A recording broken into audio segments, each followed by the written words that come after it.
Did you know you might die in your sleep just because of one small mistake at night? It's not just bad luck or an aging heart. In fact, many of the causes are subtle, silent, and surprisingly common, and most people don't even realize they're at risk. This video is not meant to scare you, it's meant to protect you. Because dying in your sleep after 70 is often avoidable. What you'll hear today are not medical emergencies or rare disorders. These are ordinary habits or signals that build up over time. And if you catch them early, you can prevent a quiet, unseen danger from ending your life too soon. For many older adults, sleep is a vulnerable time. Your body relaxes. Your guard is down, and if certain conditions go unchecked, the result can be fatal, but that doesn't have to be your story. In fact, some of the most effective things you can do take just minutes a day in this video. We're going to walk you through 4 crucial must-knows that can dramatically lower your risk of dying in your sleep after 70. You'll learn how to spot danger signals, what daily changes matter most, and why these tips may save not just your sleep, but your life. Number 1. Uncontrolled blood pressure at night. It might come as a surprise, but many sudden deaths in sleep after age 70 are linked to one silent and often ignored culprit: nighttime hypertension, while most people focus on daytime blood pressure readings. It's what happens while you're sleeping that may carry the biggest risk. Blood pressure is supposed to dip at night, allowing your heart to rest.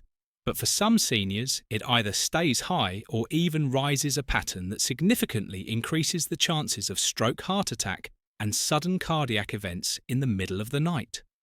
What makes this dangerous is that it's not usually felt. You don't get dizzy or feel pain. It happens quietly.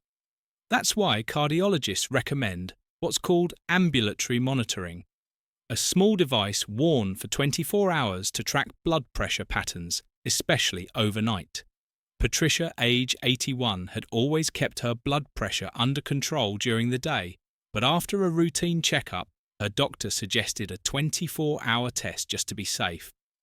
The results showed her blood pressure wasn't dipping at night at all. In fact, it was spiking around 3 a.m. that led to a change in her medication timing, and more importantly, it likely prevented a serious medical crisis. If you've never had your blood pressure monitored at night, it's worth bringing up with your doctor, especially if you're over 40, waking up suddenly having vivid dreams, or feeling fatigued even after a full night's sleep. A simple adjustment to medication or even lifestyle changes like evening walks or limiting salt at dinner can shift your body back into a safer rhythm. Your heart needs rest just like any other muscle. And if it's overworking while you sleep, the consequences can be devastating. Recognizing and managing. Nighttime hypertension is one of the most effective steps you can take to avoid dying in your sleep. After 70, number 2, interrupted breathing during sleep. Another major warning sign that too often slips under the radar is sleep apnea, or what doctors call interrupted breathing during sleep. It doesn't just cause loud snoring or leave you feeling groggy the next day for seniors untreated. Sleep apnea can quietly stress the heart, reduce oxygen to the brain, and significantly increase the risk of dying in your sleep. What makes it especially tricky is that many people don't realize they have it. They think waking up tired is just part of getting old, but the truth is, pauses in breathing, gasping during the night, or waking up with a dry mouth or headache can all be red flags. And the longer this goes undiagnosed, the more pressure it puts on your heart, especially during those critical nighttime hours when the body is supposed to rest and restore. Take Albert, a 76-year-old former truck driver who always prided himself on being tough. But his wife noticed he would stop breathing for several seconds in the night after finally agreeing to a sleep study. He was diagnosed with moderate sleep apnea and fitted for a CPAP machine. It wasn't comfortable at first, but after a few weeks, he woke up feeling clearer, more rested, and with far fewer nighttime risks. If you sleep alone, it's harder to notice the signs, but you can still track how you feel when you wake up and whether you find yourself nodding off during the day. Good sleep isn't just about hours, it's about quality. And if your breathing is disrupted during those quiet hours, your body isn't getting what it needs to survive. The good news is this condition is manageable, but only if you take the time to look for it. If you're still watching this video and finding these insights valuable, please comment number 2 below to let me know you're here. And if you haven't subscribed yet, I recommend you subscribe and turn on the bell so you don't miss any videos. Your support helps us continue creating good content to inform and inspire you. Now, let's move forward. Number 3. Poor bedroom air quality. Most people think of clean air as something that matters during the day when they're out walking or sitting in traffic. But what you breathe while you sleep could be slowly harming you in ways you don't even realize. Bedroom air quality plays a much bigger role in sleep-related health risks than most seniors are told as we age. Our lungs become more sensitive, our circulation slower, and our immune responses less aggressive. That means the pollutants, dust mold spores, or carbon dioxide buildup in a closed-off bedroom can quietly place a heavy burden on our cardiovascular and respiratory systems during the night. It's not always dramatic like choking or gasping. Sometimes it's subtle, shallow breathing, irregular heartbeat, or unrecognized drops in oxygen levels that quietly weaken the heart over time. Let's consider Walter, a 76-year-old who'd always been a healthy sleeper. But over the years, he began waking up groggy and confused. His doctor initially blamed aging. But one night, Walter's daughter brought over an air quality monitor and found CO levels in his room were nearly double the safe range by morning. The cause: he slept with windows closed, no fan and minimal air circulation. Once he added a simple air purifier and cracked a window slightly open. Even in colder weather, he reported deeper sleep and clearer mornings within a week. Seniors who sleep in poorly ventilated rooms may unknowingly increase their risk of stroke or sudden heart failure.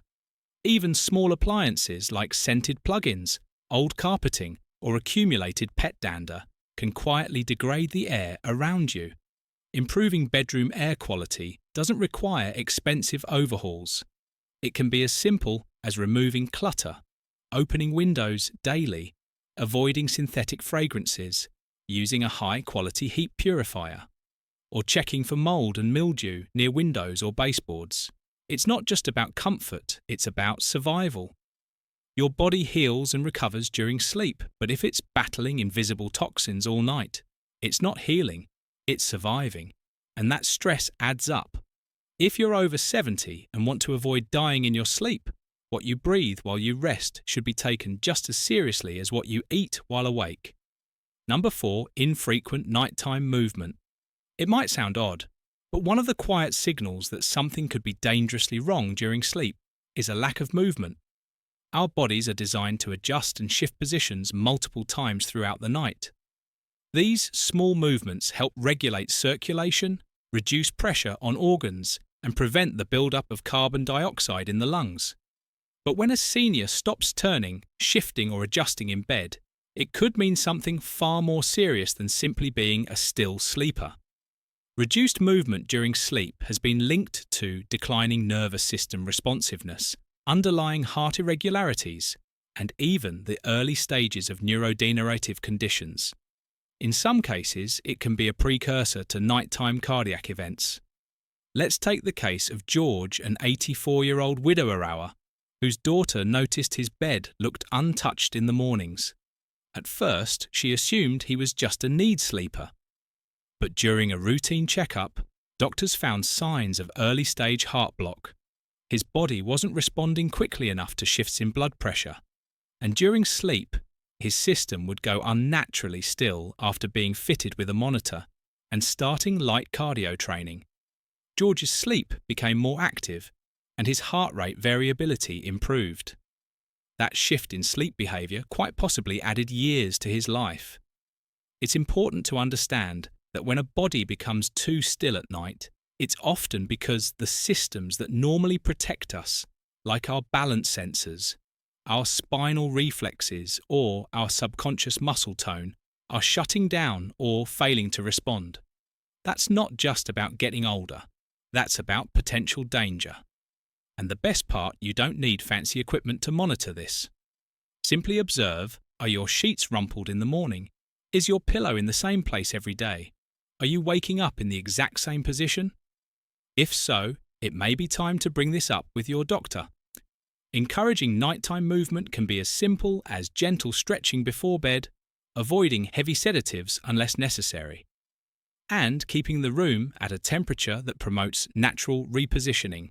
Staying hydrated also helps your body naturally stirs slightly to adjust to minor temperature or fluid shifts. And those little movements are a healthy sign. Stillness may seem peaceful, but after a certain point, it's no longer rest. It's a warning, and being aware of that could be the difference between waking up and not waking at all. If you're still watching this video and finding these insights valuable, please comment number 4 below to let me know you're here. And if you haven't subscribed yet, I recommend you subscribe and turn on the bell so you don't miss any videos. Your support helps us continue creating good content to inform and inspire you. Now, let's move. Forward Final Thoughts Growing Older comes with its share of challenges, but it also brings a chance for wisdom, awareness, and renewed commitment to health. What we've talked about today isn't meant to alarm you, it's meant to empower you. The truth is, many of the risks seniors face while sleeping can be addressed with small but meaningful changes. You don't need to turn your life upside down. You just need to pay attention to what your body is trying to tell you. Especially at night, your sleep isn't just rest. It's one of the most honest reflections of your inner health, from the way you breathe to how your heart behaves to whether you shift your body during the night. Each of these signs is like a quiet messenger asking you to stay aware and stay proactive. So don't ignore the snore. Don't dismiss the stillness. And don't brush off the signs you've made it this far, and that alone says something about your resilience. But there's still more life to live, more mornings to wake up to, and more people who want you around for a long time. Think of this video as a gentle reminder that you're worth protecting, even while you sleep. Let it serve as motivation to listen to your body, speak to your doctor when needed, and take the little steps that add up to a longer, fuller life. Thank you for joining us today. We'd love to hear from you. Leave a comment below and share one thing you learnt today and how you plan to use it in your life. Your thoughts are important to us, so don't hesitate to share them. Reading your comments gives us great motivation and encouragement. If you enjoyed this video and found it helpful, please like, subscribe, and share. Your support helps us continue creating good content to inform and inspire you. Thanks for watching, and we look forward to seeing you in the next video.